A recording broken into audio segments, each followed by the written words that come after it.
ምዕራፍ 9 ከምስቅልቅል ወደ የባሰ ምስቅልቅል የመለስ ህልፈትና የኃይለ ማርያም ፈተና።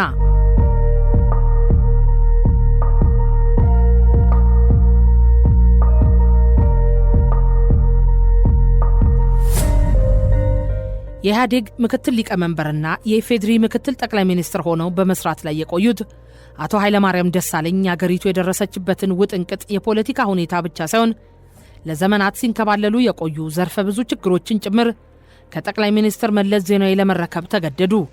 በአርባ ምንጭ የውሃ ቴክኖሎጂ ኮሌጅ አስተማሪና ዲን የነበሩት አቶ ኃይለ ማርያም ኢህአዴግን ከተቀላቀሉ በኋላ በአጭር ጊዜ የደቡብ ብሔሮችና ብሔረሰቦች ክልል ፕሬዝዳንት ሆነው እስከ 1997 ዓ.ም ሰርተዋል። ከዚያም ወደ አዲስ አበባ ተዛውረው በመምጣት ከ1998 ዓ.ም ጀምሮ እስከ 2002 ዓ.ም የኢህአዴግ ጽህፈት ቤት ኃላፊ በመቀጠልም በህዝብ ተወካዮች ምክር ቤት የመንግስት ተጠሪ ሚኒስትር በመሆን አገልግለዋል። የ2002 ምርጫ በሚካሄድበት ወቅትም ኢህአዴግን በመወከል የምርጫ አስፈጻሚ ሆነው ሰርተዋል። የ2002 ዓ.ም ምርጫን ተከትሎ አዲስ መንግስት ሲመሰረት የውጭ ጉዳይ ሚኒስትርና ምክትል ጠቅላይ ሚኒስትር ሆነው ተሾሙ። ከዚህ መንግስታዊ ኃላፊነት በተጨማሪ የኢህአዴግ ምክትል ሊቀመንበር በመሆን ድርጅቱን ሲመሩ ቆይቷል። በዚህ ሁኔታ ውስጥ እያሉ ነው ነሐሴ 4 2004 ዓ.ም የጠቅላይ ሚኒስትር መለስ ዜናዊ ህልፈት ይፋ ሆነው። ግንቦት 1 1947 ዓ.ም በአድዋ የተወለዱት አቶ መለስ የ8ኛ ክፍል ብሔራዊ ፈተና በአገሪቱ ደረጃ በከፍተኛ ውጤት በማለፋቸው ነበር የሁለተኛ ደረጃ ትምህርታቸውን በአዲስ አበባ ዊንጌት ለመከታተል የበቁት። የ12ኛ ክፍል መልቀቂያ ፈተና በከፍተኛ ውጤት በማለፋቸው ከአፄ ኃይለ ሥላሴ እጅ ሰዓት ተሸልሟል።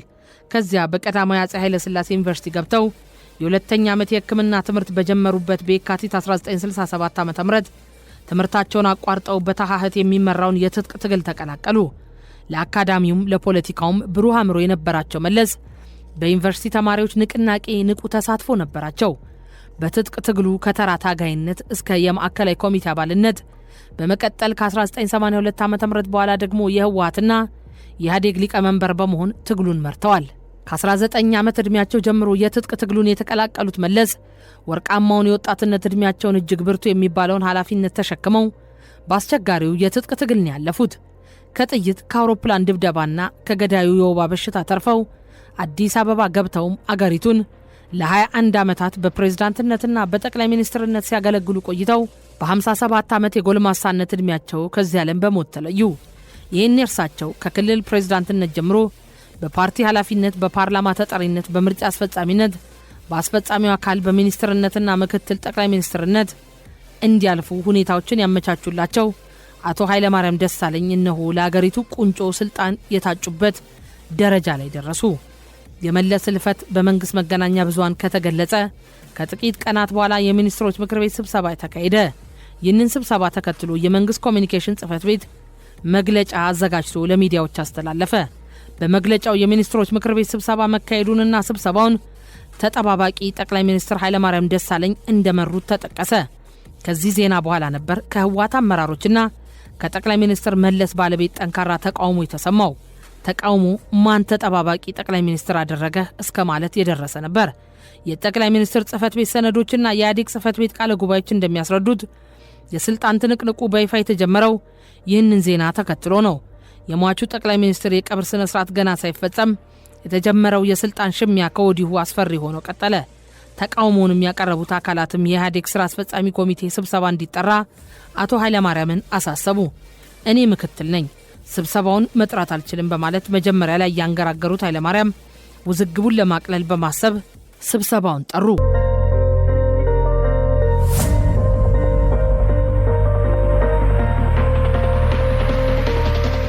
በስብሰባው የተገኙትና መጀመሪያውም ተቃውሟቸውን ያሰሙት አካላት ምክትል ሆነ ትቆያለህ እንጂ ተጠባባቂ ጠቅላይ ሚኒስትር መሆን አትችልም በሚለው አቋማቸው ጸኑ። ህገ መንግስቱ ላይ በሰፈረው መሰረት ጠቅላይ ሚኒስትሩ ሲሞቱ በምክትሉ የሚተካ መሆኑ በግልጽ እየታወቀ እንደዚህ አይነት ህግን መሰረት ያላደረገ ተቃውሞ መቅረቡ ኃይለ ማርያምን አስገርሟቸዋል። በዚህ የተበሳጩት ምክትሉ ህገ መንግስቱ የሰጠኝ ኃላፊነት ግልጽ ነው፣ ነገር ግን የምትፈልጉትን ጠቅላይ ሚኒስትር በአስቸኳይ አስቀምጡ የሚል ምላሽ ሰጡ። ተቃዋሚዎቻቸው የተለያዩ ሰዎችን ለጠቅላይ ሚኒስትርነት ሲያፈላልጉ ቆይተውና አንዳንዶችም ራሳቸውን በእጩነት አቅርበው ተቀባይነት ሲያጡ አቶ ኃይለማርያም ደሳለኝ የሀገሪቱ ተጠባባቂ ጠቅላይ ሚኒስትር በኋላ ላይ ደግሞ ጠቅላይ ሚኒስትር ሆነው እንዲሰሩ በኢህአዴግ ስራ አስፈጻሚና በፓርላማው ጸደቀላቸው። ሰነዶቹ እንደሚያስረዱት አዲሱ ጠቅላይ ሚኒስትር ስልጣን በተረከቡበት ወቅት የነበረው የኢትዮጵያ ፖለቲካዊ ሁኔታ እጅግ አስፈሪና የመበታተን አደጋ ያጠላበት በሚል ይገለጻል። እንደሚታወቀው የህወሓት አመራር ለሁለት በተከፈለበት ወቅት አሸንፎ የወጣው የነመለስ ቡድን የስርዓቱ አደጋ ውስጣዊ መበስበስ ወይም ሙስናና ጸረ ዲሞክራሲ መሆኑን አስቀምጦ ነበር። ነገር ግን በ1993 ዓ.ም የነበረው ሁኔታ በ2005 ዓ.ም ከነበረው ሁኔታ ጋር ሲነጻጸር የሰማይና ምድርን ርቀት ያህል ልዩነት ነበረው። ከሰነዶቹና ከአቶ ኃይለማርያም የግል ማስታወሻ የተገኙት ነጥቦች ሲጨመቁ ሁኔታውን እንደሚከተሉ ይገልጹታል።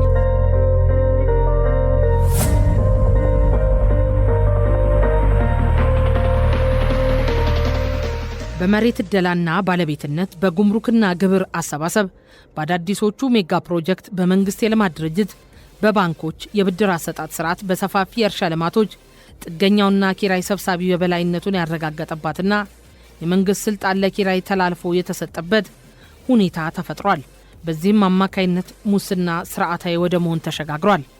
ህዝብ በመልካም አስተዳደር እጦት በመቸገሩ አገልግሎት የሚያገኘው በገንዘብ ብቻ ነው።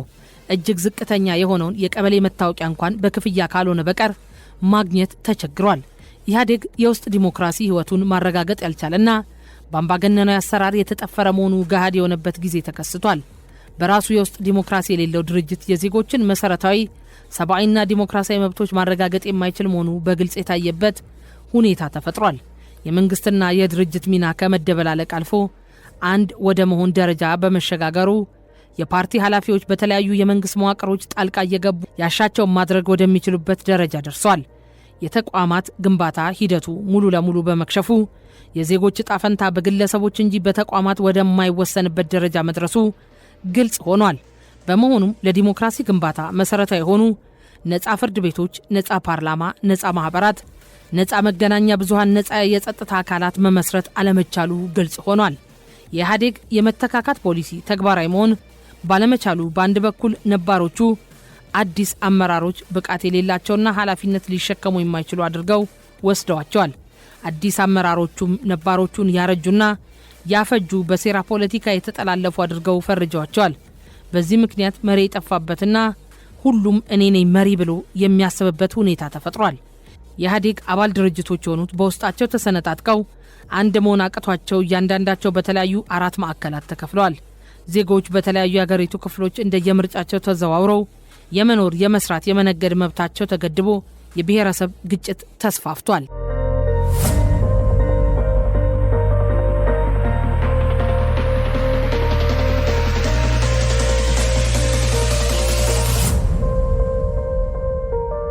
ክልሎች በአንድ በኩል አዳዲስ ክልሎችና ዞኖች በመፍጠር ጥያቄዎች በሌላ በኩል ደግሞ በወሰን ግጭትና በመሬት ይገባኛል ቅራኔዎች ተወጥረዋል። መከላከያን የመሳሰሉ መሳሪያ የታጠቁ ተቋማት በሜቴክ ወይም የብረታ ብረትና ኢንጂነሪንግ ኮርፖሬሽን አማካይነት ወደ ቢዝነስ በመግባት የባንኮች የብድር ዕድሎችና የንግድ ውድድር ሜዳዎች እንዲጠቡ አድርገዋል። እንደ ትዕምት ወይም የትግራይ መልሶ ማቋቋም ድርጅትና ጥረት የመሳሰሉ የፓርቲ የቢዝነስ ድርጅቶች ጤናማ የኢኮኖሚ ሁኔታ የሚፈጠርበትን እድል አጥብበዋል። የተዘረዘረው አይነት ገጽታ ያላት ኢትዮጵያ የጠበቀቻቸው ኃይለማርያም ደሳለኝ የጠቅላይ ሚኒስቴር ጽህፈት ቤትን ተረክበው ስራ ሲጀምሩ ከፓርቲያቸው ቀጥሎ የመጀመሪያው ትልቁ ፈተና የገጠማቸው በጸጥታ አካላት ዘንድ የነበረው ሁኔታ ነው። አቶ መለስ ዜናዊ ከትጥቅ ትግሉ ጀምረው የጸጥታ አካላትን አቀናጅቶ የመምራት የካበተ ተሞክሮ ነበራቸው። ይህንን ዕውቀታቸውን መሰረት አድርገው የመከላከያ ሚኒስቴር ጀነራሎች የፖሊስ የተለያዩ ተቋማትን የስለላና ደህንነት መዋቅሮችን አቀናጅተው መምራትን ተክነውበትም ነበር።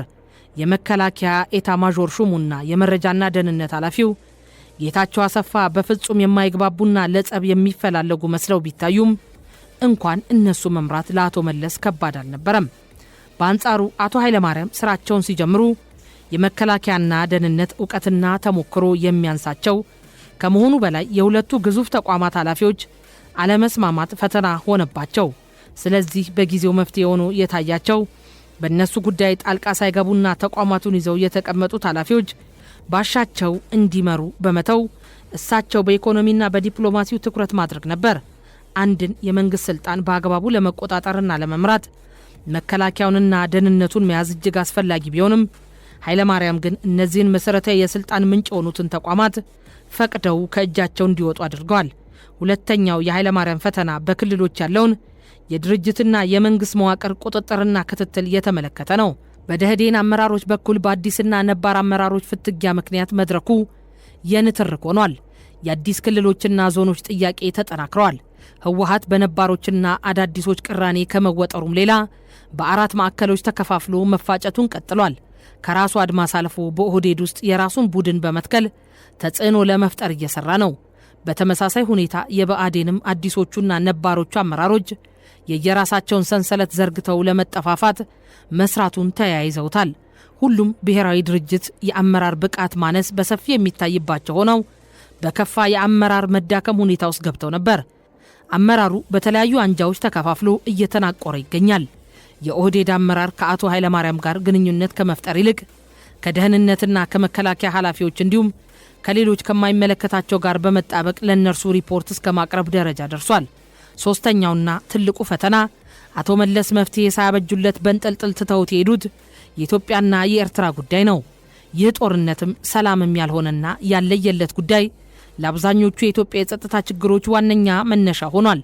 በትግራይ፣ በአማራ፣ በኦሮሚያ፣ በአፋርና በሶማሌ ክልሎች በየጊዜው የሚያገረሹት የጸጥታ ችግሮች ስረ መሰረታቸው ከኤርትራ መንግስት ጋር ስለሚያያዝ የችግሩ ጉዳይ ለአቶ ኃይለማርያም ትልቅ ራስ ምታት ሆነባቸው። በዚህ ላይ በኤርትራና ኢትዮጵያ ድንበሮች የሚገኙት የትግራይና አፋር ህዝቦች በከፍተኛ ችግር ላይ ወድቀዋል። ተጠባባቂው ጠቅላይ ሚኒስትር በእነዚህ አጣዳፊና ጊዜ የማይሰጡ ችግሮች አጣብቂኝ ውስጥ ቢገቡም የወሰዱት አማራጭ በኢኮኖሚ ዘርፍ አተኩሮ መስራትን ነበር። በዚህም መሰረት በኤክስፖርትና በኢንዱስትሪው ዘርፍ ሙሉ አቅማቸውን አሟጠው በመስራት የተጀመረው ሂደት ተጠናክሮ እንዲቀጥል አደረጉ። በአቶ መለስ ጊዜ መመዝገብ የጀመረው የባለ ሁለት አሃዝ እድገት እንዲቀጥል በመስራት ውጤት አስመዘገበ። በመልካም አስተዳደር ጉዳዮች ላይም ተጨማሪ ጥናት በማድረግ አንዳንድ ማሻሻያዎች እንዲመጡ ጥረት አደረጉ።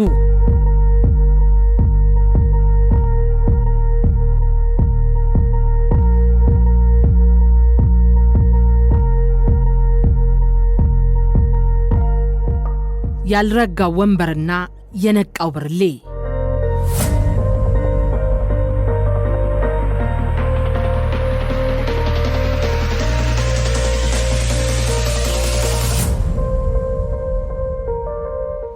በእንደነዚህ አይነት ሁኔታ ከአቶ መለስ የተረከቧቸውን ቀሪ 3 ዓመታት እንዳገባደዱ የ2007 ሀገራዊና ክልላዊ ምርጫ ተካሂዶ የሚመሩት ድርጅት ኢህአዴግ 100% አሸንፊያለሁ ብሎ ስልጣኑን አጸና። ይህንን ተከትሎ በተካሄደው የኢህአዴግ ጉባኤ አቶ ኃይለማርያም ያለምንም ተቃውሞ የኢህአዴግ ሊቀመንበር ሆኖ ተመረጡ። በመቀጠል በ2008 ዓ.ም በተሰየመው አዲሱ ፓርላማ የሀገሪቱ ጠቅላይ ሚኒስትር ሆኖ ተሾሙ። አስገራሚው ነገር ኢህአዴግ በምርጫ 100% አሸንፊያለሁ ብሎ ክረምት 2007 ዓ.ም ባወጀ ማግስት በመላው ሀገሪቱ በተለይም በኦሮሚያ ብጥብጥ የመነሳቱ ጉዳይ ነው። በተለይ በአዲሱ ዓመት መግቢያ በ2008 ዓ.ም በቢሾፍቱ ሆራ አርሰዴ በተከበረው የኢሬቻ በዓል ሁከት ተቀስቅሶ ከ50 በላይ ሰዎች ሞቱ። የጸጥታ አካላት በበዓል አከባበር የተነሳውን አመጽ ለማብረድ በተኮሱት የአድማ ብተና የጢስ ጋዝ የተደናገጡት ሰዎች ሕይወታቸውን ለማትረፍ በሚሯሯጡበት ሰዓት ነበር ተረጋግጠው የ50 ሰዎች ሕይወት የጠፋው። ይህ እንደ መነሻ ሆኖ በመላው የኦሮሚያ ክልል ሁከት ነገሰ። በአምቦ የአንድ ትምህርት ቤት ግቢ ለባለ ሀብት ለልማት መሰጠቱን የተቃወሙ የከተማ ወጣቶች ብጥብጥ አስነሱ። በዚህ ጊዜ አንድ የሥራ ባልደረባቸው ጠቅላይ ሚኒስትር ኃይለማርያምን አግኝቶ ስማ እስቲ ኃይለማርያም፣ ለምንድን ነው በአምቦ ያለውን የጸጥታ ችግር እንዲያስቆም መከላከያውን የማታዘው? ጠቅላይ ሚኒስትር አይደለህም እንዲህ ሲላቸው እሳቸው በጣም ተናደው እንዲመለሱለት ይባላል። ስማ፣ ከባለ ጠመንጃ ጋር የሚያነካካ ጉዳይ ወደ እኔ አታምጣ አላልኩህም? ይህ ተቀጣጣይ ሁኔታ በተፈጠረበት ሰዓት ለእሳቱ ቤንዚን የሚሆን ክስተት ተፈጠረ። ይህም ቀደም ብሎ የተጠናውና ለአዲስ አበባና አካባቢዋ የተቀናጀ ልማት ጠቃሚ መሆኑ የታመነበት የከተሞች የተቀናጀ ማስተር ፕላን አዋጅ መታወጁ ነበር። በኦህዴድ መዋቅር ውስጥ ያሉና የተለያዩ ቅሬታዎች ያሏቸው ኃላፊዎች ጭምር ውስጡን ያደራጁት አመጽ ኦሮሞ ተነስ መሬት ሊወረር ነው በሚል ቆስቁሰው ሁከት እንዲነሳ አደረጉ። የተፈጠረው የሁከትና የብጥብጥ ሁኔታ በተስፋፋበት ሰዓት የሶማሌና ኦሮሚያ ልዩ ኃይሎች በግዛት ይገባኛል ምክንያት ግጭት ውስጥ ገቡ። በኦሮሚያ በተለይ በአምቦና ሻሸመኔ፣ በደቡብ ክልል በዲላ ብሔረሰብ ተኮር ጥቃት ተፋፋሙ። በአማራ ክልል በሰሜን ጎንደርና አካባቢው በትግራይ ተወላጆች ላይ የተጀመረው ጥቃት በጎጃምና በደቡብ ጎንደርም እንደ ሰደድ እሳት ተስፋፋ። አብሮ የኖረ የተዋለደ የተዛመደ እንዲሁም የአንድ አገር ዜጋ በማይመስል ሁኔታ እጅግ ጨካኝና አረመናዊ በሆነ ሁኔታ መገዳደሉና ደም መፋሰሱ ቀጠለ። የቅማንት ብሔረሰብን የማንነት ጥያቄ መሰረት አድርጎ የተነሳውን ተቃውሞ ለመጨፍለቅ የአማራ የጸጥታ አካላት ገደቡን ያለፈ የኃይል እርምጃ በመውሰድ የህይወት መጥፋትና የአካል ጉዳት አደረሱ። መንግስት እጅግ አስፈሪ ሆነውና አገሪቱን ለመበታተን ቋፍ ላይ የደረሰውን ወቅታዊ ሁኔታ መልክ ለማስያዝ እየጣረ በሌላ በኩል የውስጥ ትግልና መስተካከል ለማድረግ ወሰነ። ኢህአዴግ በምርጫ 100% አሸንፍ ያለው ባለበት ማግስት እንደዚህ አይነት ውጥንቅጥ ይፈጠራል ብሎ ማንም አልገመተም ነበር። በአንድ በኩል የጸጥታና የደህንነት ተቋማቱ የተልእኮ ውህደት ስላልነበራቸውና በብቃት ስለማይሰሩ የሁኔታዎችን ግልጽ ትንበያ ማስቀመጥ ተሳናቸው። ሁለተኛውና ዋናው ነጥብ ግን የኢህአዴግ ከፍተኛ ካድሬዎች በመድረካቸው ያነሱት ነጥብ ነው።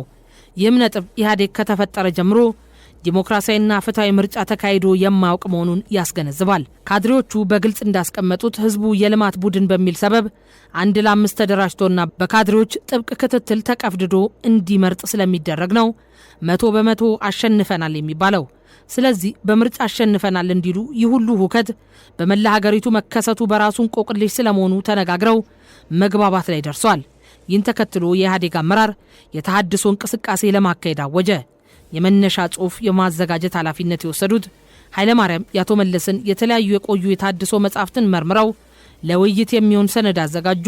ሰነዱ የኢህአዴግን ችግሮች በግልጽና በዝርዝር ካስቀመጠ በኋላ ከችግሩ መውጣት ያስችላሉ ያላቸውን አቅጣጫዎች አመልክቷል። በሰነዱ ከተዘረዘሩት ዋና ዋና ችግሮች የሚከተሉት ይገኙበታል። የትግራይ ህዝብ ከሌሎቹ የኢትዮጵያ ክልሎች ጋር ሲነጻጸር ከድህነት ወለል በታች የሚኖር ህዝብ የበዛበት፣ በሴፍቲኔት ተጠፍሮ ተመጽዋች ሆኖ የቀጠለበት፣ በመሪዎች በሚፈበረክ የውሸት ሪፖርት የሌለ ልማት እየተነገረለት ሳይበላ በላ እየተባለ በስሙ የሚነገድበት ህዝብ ነው። በዲሞክራሲና በፍትህ እጦት የሚሰቃይ ህዝብ ከመሆኑም በላይ በ1 ለ5 አደረጃጀት ተጠፍሮ መፈናፈኛ ያጣ ነው። ነገር ግን መሀል ሀገር ያሉት የትግራይ ተወላጆች የትግራይን ህዝብ ያላበሳው እንዲጠላና እንዲጠቃ አድርገዋል። ማሳያዎቹም በአዲስ አበባና በአካባቢው በሚገኙ የኦሮሚያ ከተሞች ከኦህዴድ ባለስልጣናት ጋር በመስማማት በከፍተኛ የመሬት ወረራ ከተሳተፉት ውስጥ የትግራይ ባለሀብቶች ቁጥር ይበዛል። በኮንትሮባንድ ሥራ የተሰማሩ በጸጥታ አካላት መዋቅር ጭምር የሚገኙ የትግራይ ተወላጆች የመርካቶን ገበያ በመቆጣጠር የጉራጌና ስልጤ ነጋዴዎችን ተፎካካሪነት ጎድተዋል። በጋምቤላ እርሻ ለማስፋፋት በሚል የመሬት ወረራ በማካሄድ ምንም የልማት ሥራ ሳይሰሩ ከልማት ባንክ በሚሊዮኖች ብር ብድር ከወሰዱት ውስጥ የሚበዙት የትግራይ ተወላጆች ናቸው። በመከላከያና በጸጥታ አካላት እንዲሁም የተነሳውን ሁከት ለመቆጣጠር በተቋቋመው ኮማንድ ፖስት ውስጥ ከሚገኙት አባላት መካከል አብዛኞቹ የትግራይ ተወላጆች እንዲሆኑ ተደርጓል። በዚህም ምክንያት ሌላው ብሔረሰብ ለሀገሩ እንደማይቆረቆርና እንደማይታመን ለማስመሰል እንደተፈለገ ያመለክታል። በልማት ፋውንዴሽን ስም የተቋቋሙት ትዕምት ወይም ኤፈርት፣ ጥረት፣ ዲንሾና የመሳሰሉት የቢዝነስ ተቋሞች ሲመሰረቱ የኮሪያ ቸቦሎችን ምሳሌ አድርገው የህዝብን ልማት ለማሳለጥ ነበር። ቸቦል የደቡብ ኮሪያን ኢኮኖሚ ተቆጣጥረውታል ለሚባሉ ጥቂት ግን ታላላቅ የቤተሰብ ንግዶች የተሰጠ ስያሜ ነው። እያንዳንዱ ኩባንያ በስሩ በርካታ እህት ኩባንያዎችን ያቀፈ ነው። በጊዜ ሂደት ግን አቅጣጫቸው ተቀይሮ የባለቤትነት ጥያቄ የሚነሳባቸው ሆኗል። የሀብት ቁጥጥርና ኦዲት አይደረግባቸውም። ምክንያቱም የመንግስትንና የፓርቲን ተጽዕኖ ተጠቅመው ከንግድ ውድድር ህግ ውጭ ይንቀሳቀሳሉ። የብረታ ብረት ኢንጂነሪንግ መከላከያን ተገን አድርጎ ከሀገሪቱ የንግድ ህግ ውጭ ይንቀሳቀሳል።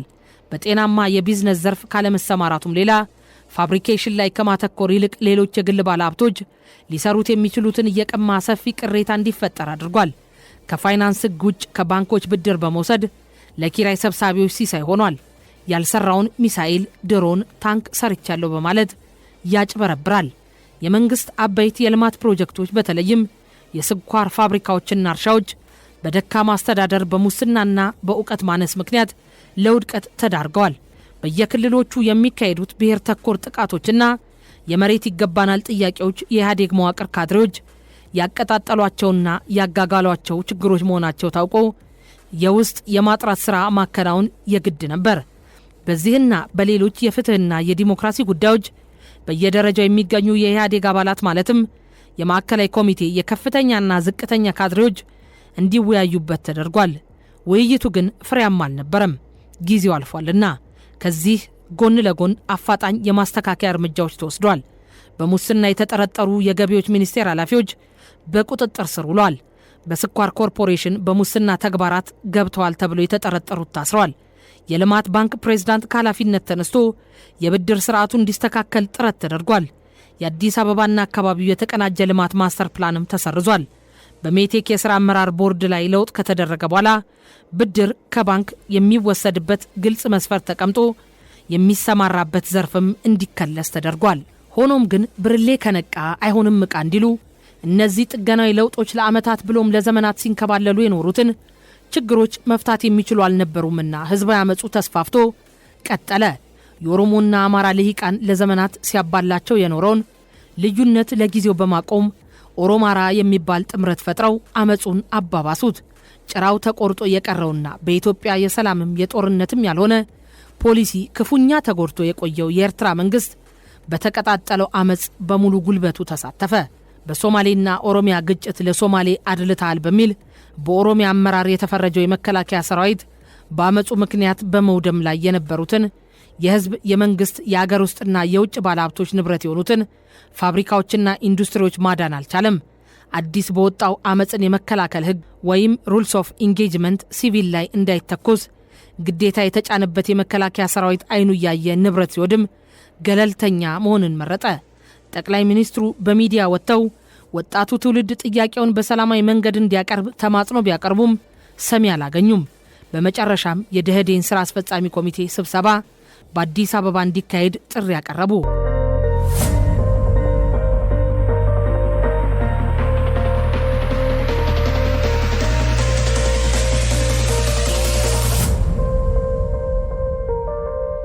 በጠቅላይ ሚኒስትር ጽህፈት ቤት የካቲት 2010 ዓ.ም በተካሄደው በዚህ ስብሰባ ከደህዴን ሊቀመንበርነታቸው በፈቃዳቸው እንደሚለቁ አሳወቁ። ከብዙ ክርክር በኋላ መልቀቂያው በድምፅ ብልጫ ከጸደቀላቸው በኋላ በማግስቱ በተመሳሳይ ሁኔታ ከኢህአዴግ ሊቀመንበርነት ለመልቀቅ ጥያቄ ያቀረቡ። በዚህ መድረክም ጥያቄያቸው በሙሉ ድምፅ ተቀባይነት አገኘ። ስብሰባው እንደተጠናቀቀ ወዲያውኑ በመንግስት መገናኛ ብዙሃን ፊት ቀርበው ወደውና ፈቅደው ከጠቅላይ ሚኒስትርነት መልቀቃቸውን አወጁ። አንድ በመጨረሻ የስልጣን እርከን ላይ የሚገኝ የኢትዮጵያ መሪ ስልጣኑን በፈቃዱ ሲለቅ በዘመናዊ የኢትዮጵያ ታሪክ የመጀመሪያ መሆኑ ነው። ይህ ክስተት አቶ ኃይለማርያም በኢትዮጵያ የፖለቲካ ታሪክ የተለየ ቦታ እንዲኖራቸው ያደርጋል። እርግጥ ነው እርሳቸው የመከላከያና የደህንነት ተቋማት ከእጃቸው ከወጡበት ሰዓት ጀምሮ በተሟላ ስልጣን ነበሩ ማለት አይቻልም። የኢህአዴግ አባል ድርጅቶች ከ4 በላይ ማዕከላትን ፈጥረው በየራሳቸው የጦር አበጋዝ መመራት በመቀጠላቸው አቶ ኃይለማርያም የተማከለ አመራር እየሰጡ ነበር ለማለት ይከብዳል። እንደዚህም ሆኖ ግን ከመለስ ጀምሮ በእድገት ጎዳና ሲጓዝ የነበረውን ኢኮኖሚ ግለቱን ጠብቆ እንዲቀጥል ነክሰው ለሰጡት አመራር ታሪክ ተገቢውን ክብር ይሰጣቸዋል። ከዚህ ባለፈ የኢትዮ ኤርትራ ቅራኔ እልባት እንዲያገኝ ወሳኝ እርምጃ ወስደው እንደነበርም ታሪክ ይመሰክርላቸዋል። በቻይና መንግስት እገዛ በአልጀርስ ስምምነት መሰረት ኢትዮጵያ ባድመን ለኤርትራ እንድታስረክብ በፌዴራል መንግስት ወጪ በድንበር አካባቢ ሌላ የባድመ ከተማ ተመስርቶ ህዝቡ በሰላም እንዲኖር የስምምነት ሐሳብ አቅርበው ኢሳያስ አፈወርቂ ፈቃደኝነቱን ገልጾ ነበር። ይህ ብቻ ሳይሆን በምስራቅ ትግራይ በኩል ወደ አፋር በረሃሌ ዳሉል በኩል 60 ኪሎ ሜትር ርቀት ከሚገኘው የኤርትራ ቀይ ባህር ጢዮ ወደብ ለመመስረት የባቡር ሀዲድ ለመዘርጋት በቀረበው ውጥን ላይም ፕሬዝዳንት ኢሳያስ ስምምነቱን ገልጿል። ነገር ግን የሰላም ሐሳቡ ወደ ተግባር ከመለወጡ በፊት የቄሮ አመጽ በአቋራጭ ደረሰና ሁሉንም ነገር እንዳልነበር አደረገው። የአቶ መለስ በህመም ምክንያት መሞትና የአቶ ኃይለማርያም ስልጣኑን በሰላማዊ መንገድ መረከብ ለአገሪቱ ሰላም ማስገኛ ምክንያት ሊሆን አልቻለም። የአቶ ኃይለማርያም በገዛ ፍቃድ ስልጣን መልቀቅስ የኢትዮጵያን የደም እንባና ጎርፍ ያስቆመው ይሆን ወይስ ለሌላ ዙር ጦርነት መጸነስ ምክንያት ይሆን?